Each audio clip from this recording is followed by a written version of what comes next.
Hello, my name is Daniel Morgan, and I'm here to do a presentation on Watchmen, specifically on how it affected the genre of superheroes, comics, etc.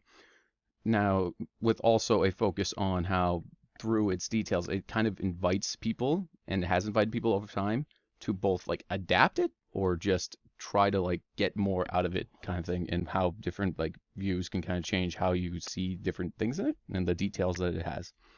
It's a bit abstract now, but it'll hopefully become more clear as I explain it. So,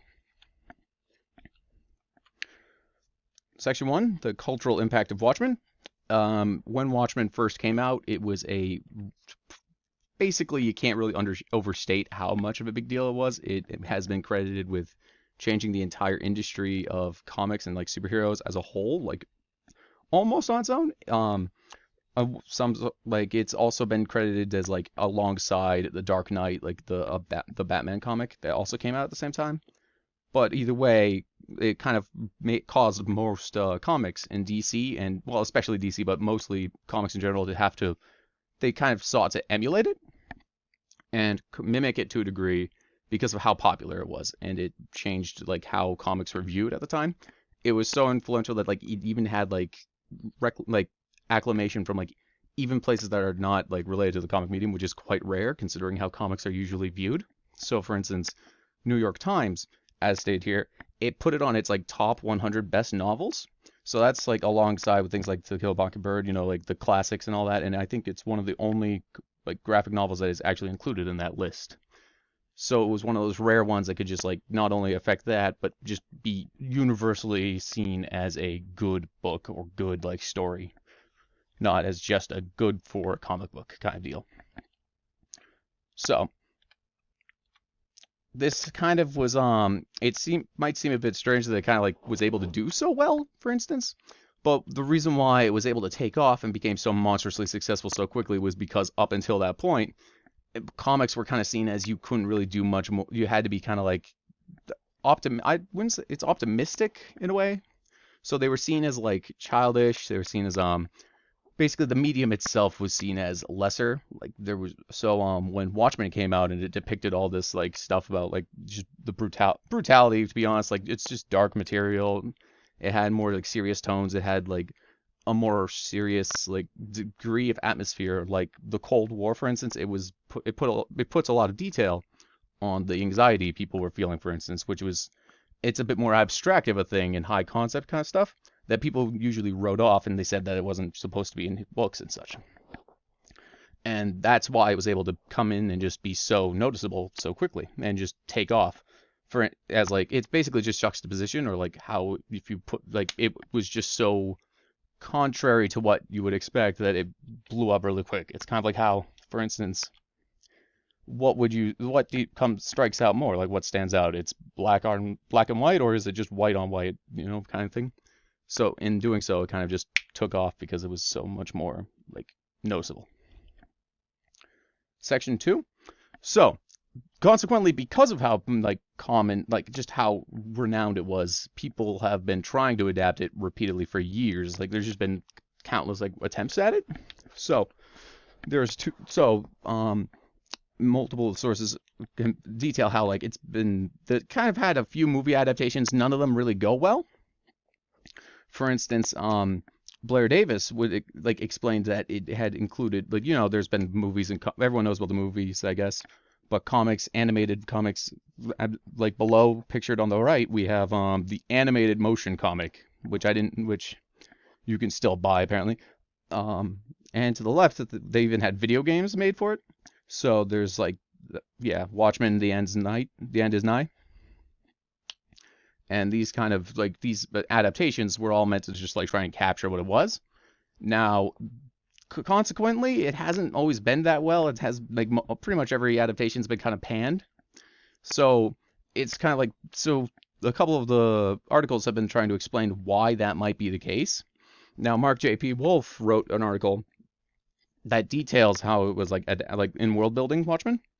He also goes over what he believes makes it so hard to adapt. So, Alan Moore has quotes going on explaining what he thinks about the movie medium and how it's been trying to adapt it. And it kind of just goes over how Alan Moore believes that there's an inherent reason why it won't be a very good movie usually, and it's because when you do a movie, he describes that it pulls you along at a movie's pace. Like if you're at a movie, you really can't just stop and look at something that you want to see. And if something happens, you can't, or if something seems a bit familiar but you're not sure, you really can't just pause the movie if you're at a movie theater and go back a few pages to check and see what you've read to make sure if you did see that reference or if you're imagining it. So it's like he says that there's an inherent advantage to the fact that there's still shots that don't like go ahead of the pace of the reader. You can put more details in them that you aren't really able to do with movies so much. There was some argument in that article saying some people have pointed out that because now movies are more like at home, you can pause them and get like frame by frames if you want to or rewind. That argument doesn't necessarily hold up as much, at least for the going back and checking thing. But overall, it's generally a stance of because of how it's just going to be faster pace. It goes as set motion. It's not something that the reader controls because it's a movie. That was one of the reasons why it's so hard to make a good adaptation in his mind. It just because he believes that the Watchmen comes out in the details, for instance. So it would, and consequently, it has lesser world building, it has less detail, and the narrative suffers because of the time constraints for the movie. Now, Blair Davis, however, after examining how many adaptations there are and noticing that a lot of them kind of just get slammed kind of thing, this article on Beyond Watchmen argues that perhaps it's like insisting that only the comic adaptation is the correct one and everything has to be like exactly the same as it might be a bit misguided, for instance.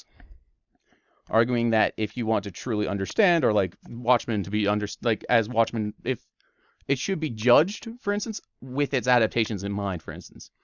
Because the argument Blair Davis presents is that you can't judge Superman or Batman, for instance, in a vacuum. You have to take in like all their like different stories, different arcs.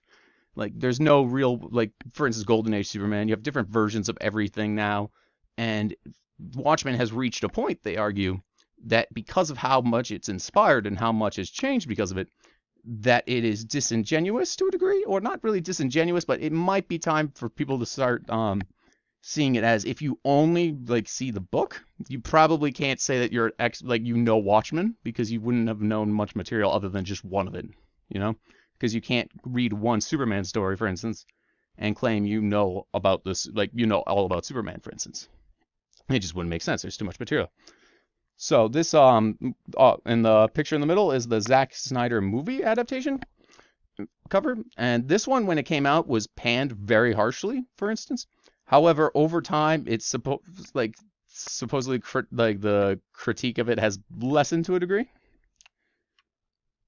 Now, the next section was this article called Unnatural Temporalities in Comics. Now this one is this source was basically it covers mostly it covers comics as a broad like topic, like overall, not just Watchmen in this case. So this one's a bit unique to the other articles going over in this one. So basically what it does is it talks about how time can be presented in comic format, because in like movies and media you're kind of limited in how you can present material. So this one is an article based on explaining how fabula and I believe sujet can be interpreted through comics, and that basically is fabula is like it's how something happens, like it's the actual like narration of something, and sujet is basically how you present those like occurrences. So if something happens in a straight line, you can present it either A to B and C, D, or you can go A, D, B, and then back and forth, for instance, and that would be your method of showing sujet. And he cites Watchmen as having one of the most famous and well-respected versions of showing defragmented or delinear time. So this would be chapter 4, page 1. And the reason why this is an example of it is because we see that in the far left, the picture's already hit the ground. There's a picture on the ground. But it's also showing up again in the second panel, like of the right page. You see the same exact image again. So that happens right there, but he's still holding the picture in the third one. But when you go back to the next to 7th panel, you see that he drops it, and then the last panel, the 9th one, shows the same panel again. So you see that it just repeats itself, and that's not on top of the, like, that's not even considering the words which show that everything is happening in the present tense, even when he's explaining things in the past and future. So it's kind of a whole thing showing how comics are the only medium that can really do this in a way that would make sense to a degree. Because if you try to show this in a movie, you'd have to split the screen, perhaps, and you'd have to, like, detail two of them doing the same thing while also showing another one, but the audio would not make sense at all. So, for instance, that's one of the main reasons why comics have such an advantage in showing these kind of narratives that other mediums don't have. Next, there's one, I wanted to do one source that it examines Watchmen, and it tries to argue that you can view it as a conflict between science, like how science should be used. And this was interesting because it has, like, some things that I agree with, but other things I don't. For instance, he states that Dr. Manhattan would be the, like, epitome of, like, hard science, which I do agree with. But he states that Rorschach is also the soft science, and he kind of has a loose definition of soft science throughout the article. It doesn't really seem to have any backing to it. Like, kind of, it seems a bit vague and hard to grasp. Soft science seems to be emotional or psychology based, basically. Anyone who's, like, driven by their psychology, which seems a bit vague and seems like you could argue anyone is. And Veidt is Ozymandias is supposedly a soft scientist person who exploits hard science, which doesn't really make sense since it's arguing that he masters it, uses it, but he's technically still not a hard scientist. And the distinction seems kind of vague and hard to argue. And his argument is that's what the whole ending of the morality is. It's a confrontation of, like, the soft sciences, hard sciences, and how it affects people. But it seems very it's very it's abstract, but in a way that seems like you could argue the points against themselves almost. For instance, the problem is that while it is true that you could view, like, Dr. Manhattan that way, but viewing the whole story as expressly science and versus like social science and all that kind of means that you don't, like, you'd have to, like, prism or, like, focus specifically on only one aspect of the story, and it kind of makes it so you don't get to you'd have to block out the other things, because there's a lot of stuff that kind of goes against that view of it, and if you only viewed it as the lens of, like, that's how you're going to view the story, it kind of makes some of the other stuff seem like it wouldn't make sense to add if it was just about the science. For instance, Rorschach insisting about, like, before he dies, he insists he has to go back because, like, warn people it's a fundamental thing. It's kind of like, it doesn't really say anything about, like, science or, like, has, like, logic gone too far. It's kind of like, well, it's not science that he's debating. It's more of, like, it seems more like a description of, like, an argument or debate on, like, morality specifically.